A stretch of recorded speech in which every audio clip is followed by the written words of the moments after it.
Assalamualaikum warahmatullahi wabarakatuh. Perkenalkan saya Anissa Rahmawati, mahasiswa Prodi D3 Kebidanan Fikes Unsik dengan NIM 2022190014. Jadi pada kesempatan kali ini saya akan menampilkan video mengenai alat kontrasepsi dalam rahim yaitu IUD.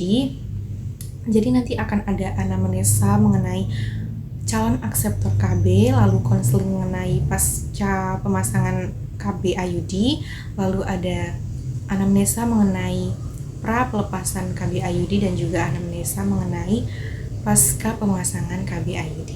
Baik, selamat menyaksikan.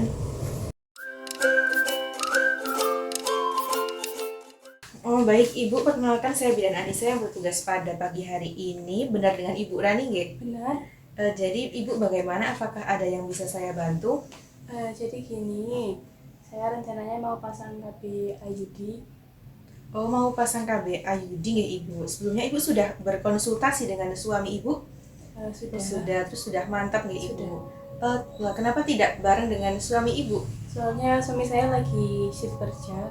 Lagi sibuk nggih Ibu, ya udah tidak apa-apa. Sebelumnya saya lakukan anamnesa terlebih dahulu nggih Ibu. Nanti saya akan melakukan menanyakan Ibu mengenai beberapa hal. Nanti Ibu bisa menjawabnya dengan secara gamblang saja nggih Ibu, dengan jujur. Nanti kerahasiaan Ibu bisa saya jaga nih. Jadi supaya nanti dalam pemilihan dan juga penggunaan KB-nya tepat nggih Ibu. Sebelumnya saya tanyakan identitas terlebih dahulu nggih Ibu. Nama Ibu siapa nggih? Rani Fitriani. Oh, Rani Fitriani ya. Umur Ibu? 29 tahun. 29 tahun. Alamatnya? Kalibeber. Untuk suku bangsa? Jawa. Baik, untuk nama suami Ibu sendiri siapa nggih? Aris Ardiansyah. Oh, Aris Ardiansyah. Umur Bapak? 32 tahun ya. Alamatnya? Kalibeber. Oh, sama nggih Bu, Kalibeber.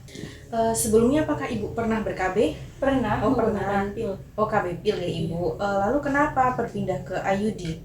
Soalnya tidak cocok. Oh, jadi keluhannya deras terus. Oh iya, hanya berkepanjangan gitu Ibu. Bulan lalu Ibu apakah mengalami menstruasi? Kebetulan bulan lalu sepertinya tidak menstruasi. Oh tidak nggak Ibu, jadi Ibu menyusui adiknya dengan lancar nggak Ibu? Jadi waktu menstruasi apakah Ibu mengalami sakit saat menstruasi? Paling nyeri perut. Oh, nyeri perut saja, jadi masih normal begitu Iya, Ibu di perut yang awal-awal. normal, ya. Lalu untuk sehari biasanya Ibu berapa kali ganti pembalut? 3 kali. Konsistensinya itu banyak atau sedikit atau iya? Kalau di pembalut itu sampai penuh sih. Oh, sampai penuh, berarti yang lumayan banyak ya. Lalu untuk siklusnya sendiri itu teratur? Kadang teratur sih, 28 hari. Oh iya. 25 sampai 28. Ya, jadi untuk jumlah darah yang keluar saat menstruasi itu juga bisa mempengaruhi penggunaan KB IUD nggak Ibu? Soalnya kalau jumlah darahnya pas menstruasi udah banyak, ditambah lagi menggunakan IUD yang efek sampingnya itu bisa mengalami perdarahan yang banyak, itu bisa mengakibatkan anemia. Nah, untuk kesehariannya sendiri apakah Ibu pernah merasakan pusing gitu sampai berkunang-kunang gitu? Belum Lemas sampai letih? Oh, belum pernah nggih Ibu, jadi masih tergolong aman nggih Ibu. Untuk dalam 3 bulan terakhir ini apakah Ibu pernah mengalami keputihan dalam jumlah yang banyak, terus berwarna kehijauan sampai kehitaman dan juga berbau busuk gitu? belum pernah. Belum pernah. Kemudiannya masih normal. Oh, masih normal Ibu. Apakah Ibu pernah mengalami nyeri BAK saat buang air kecil? Tidak. Nyeri di perut bagian bawah? Tidak. Apakah Ibu pernah operasi pada perut bagian bawah, sesar? Tidak. Belum. Atau operasi lainnya? Belum pernah Ibu. Jadi untuk efek samping KB IUD ini bisa menyebabkan nyeri, lalu perdarahan berkepanjangan seperti yang saya jelaskan tadi. Jadi juga bisa mengakibatkan peningkatan darah menstruasi ya Ibu. Jadi untuk efek samping penggunaan IUD sendiri ini Ibu bisa mengalami nyeri, lalu perdarahan yang lebih banyak ya Ibu daripada yang sebelumnya, lalu juga bisa peningkatan jumlah darah saat menstruasi. Jadi Ibu sudah mantap gak Ibu dalam menggunakan KB IUD ini gak Ibu? Jadi nanti kalau Ibu menstruasi itu bisa mengonsumsi obat penambah darah gak Ibu agar tidak terjadi anemia. Jadi cukup sekian gak Ibu yang bisa saya sampaikan. Nanti Ibu bisa siap-siap terlebih dahulu gak Ibu untuk pemasangan KB IUD-nya gak Ibu? Baik, terima kasih Ibu. Sama. Nah, alhamdulillah nggak Ibu sudah selesai nggak Ibu dilakukan pemasangan IUD. Jadi bagaimana perasaannya Ibu setelah dilakukan pemasangan? Eh, agak nyeri ya. Agak nyeri nggak Ibu? Nah, itu termasuk komplikasi yang timbul setelah pemasangan nggak Ibu? Jadi komplikasinya itu Ibu bisa merasakan sakit 3 sampai 5 hari, lalu pendarahan berat pada waktu haid, lalu juga bisa menyebabkan perforasi pada dinding rahim atau luka-luka pada dinding rahim lecet ya Ibu. Tetapi Ibu tidak perlu khawatir karena nanti ada waktu kontrolnya ya Ibu. Jadi kalau terjadi sesuatu Ibu bisa langsung kontrol, nanti akan segera kita tangani Ibu. Nah, untuk daya gunanya ini sendiri sangat efektif nggak Ibu IUD. Jadi keefektifannya ini mencapai 99% ya Ibu. Jadi kegagalannya itu hanya 1%. Lalu untuk cara memeriksa benang AKDR sendiri, apakah Ibu sudah tahu caranya? Belum tahu nggak Ibu, jadi saya jelaskan. Nah, pertama-tama itu Ibu bisa cuci tangan terlebih dahulu nggak Ibu dengan bersih. Lalu Ibu bisa memposisikan secara jongkok ke Ibu. Nanti Ibu bisa mengusap pada bagian organ reproduksi Ibu dan dengan bersih. Lalu tangan Ibu tentunya kukunya kalau bisa jangan panjang ya Ibu, soalnya nanti akan masuk pada liang vagina. Lalu Ibu bisa memasukkan jari telunjuk atau jari manis Ibu ke bagian vagina, ke bagian dalam di Ibu dengan posisi jongkok. Lalu Ibu akan bisa merasakan apakah benangnya itu masih ada atau tidak di dalam itu. Lalu untuk benangnya sendiri itu akan terasa halus nggak Ibu, benangnya juga kecil. Tapi kalau Ibu merasakan benangnya itu kasar dan juga seperti plastik, itu kemungkinan IUD Ibu itu mengalami ekspulsi ya Ibu, yaitu IUD-nya lepas atau keluar. Jadi Ibu langsung kontrol saja nggak Ibu untuk mengecek bagaimana kondisi IUD-nya. Untuk waktu kontrolnya sendiri itu bisa 4 sampai 6 minggu nggak Ibu. Nah, itu jadi kontrol sendiri itu untuk mengetahui apakah IUD-nya terlepas atau tidak, lalu bagaimana posisi IUD-nya, apakah bagus atau tidak. Lalu untuk jangka waktu penggunaan IUD sendiri ini 8 tahun ya Ibu.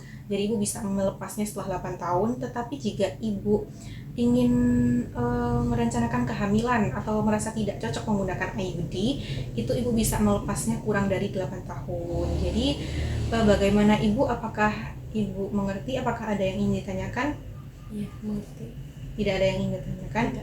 Nah, jadi saya evaluasi ya Ibu. Untuk tadi keefektivitasan IUD sendiri berapa persen ya Ibu?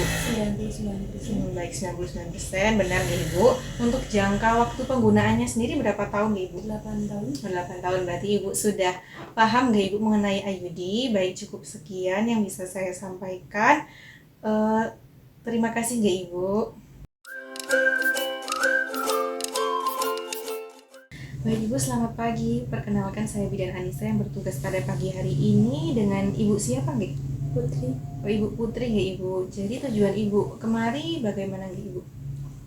Saya mau melepas IUD, Melepas IUD nggak Ibu? Untuk alasannya sendiri kenapa nggak? mau merencanakan kehamilan. Mau merencanakan kehamilan nggak Ibu? Untuk anak yang sebelumnya usianya berapa nggih? Kurang lebih 5 tahun. 5 tahun, berarti belum sampai 8 tahun ya Ibu. Nah, untuk prosedur pelepasan IUD ini hampir sama dengan waktu pemasangan ya Ibu. Nanti untuk persiapannya sendiri, nanti Ibu bisa pipis terlebih dahulu nggak Ibu, buang air kecil. Setelah itu Ibu bisa cebok dengan bersih lalu dikeringkan. Setelah itu Ibu bisa tiduran di meja yang ada penyangga kakinya nggak Ibu, di sebelah sini. Lalu setelah itu Ibu itu akan dimasukkan cocor bebek nggih Ibu. Sudah tahu kan cocor bebek nggih? Cocor bebek itu seperti pada saat pemasangan nanti akan terasa sedikit nyeri nggih Ibu, tapi tidak apa-apa. Lalu nanti akan ada alat yang dimasukkan ke dalam liang vagina nanti untuk dilakukan penjepitan IUD-nya itu nggih Ibu, untuk melakukan pengeluaran IUD-nya dengan baik dan benar. Baik Ibu, apakah ada yang ingin ditanyakan? Belum ada nggak Ibu? Jadi Ibu sudah benar-benar siap nggak Ibu? Iya. Sudah dikomunikasikan dengan suami juga nggak? Sudah. Sudah. Jadi Ibu bisa siap-siap terlebih dahulu nggak Ibu? Nanti Ibu bisa kesini kembali untuk dilakukan pencopotan IUD nggak Ibu? Nanti Ibu bisa berbaring di tempat tidur yang ada di sebelah sini nggak Ibu? Baik Ibu, kalau begitu bisa dipersiapkan terlebih dahulu nggak Ibu? Iya, terima kasih Bu. Saya persiapkan dulu ya. Iya Ibu. Alhamdulillah nggak Ibu, sudah selesai dilakukan pencopotan IUD. Jadi bagaimana perasaannya nih Ibu? Tadi sih masih agak nyeri, tapi sekarang sudah Oh, agak sudah nyaman ya Ibu. Baik, saya akan menjelaskan kemungkinan yang terjadi setelah pencopotan IUD itu jika Ibu mengalami perdarahan yang banyak, lalu Ibu juga mengalami nyeri perut pada bagian bawah, itu harus segera diperiksakan gitu Ibu, karena itu kemungkinan terjadi perforasi pada dinding rahim atau luka-luka dan lecet-lecet gitu Ibu. Terus kalau Ibu flek-fleknya itu ngeflek banyak, itu juga harus segera diperiksakan. Tapi kalau ngefleknya itu sedikit-sedikit lalu berlangsung selama kurang lebih 3 hari, itu tidak mengapa ke Ibu. Baik Ibu, apakah ada yang ingin ditanyakan Ibu? belum. Oh belum.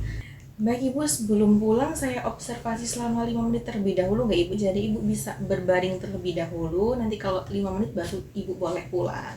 Iya, terima kasih ya Bu. Iya, sama-sama.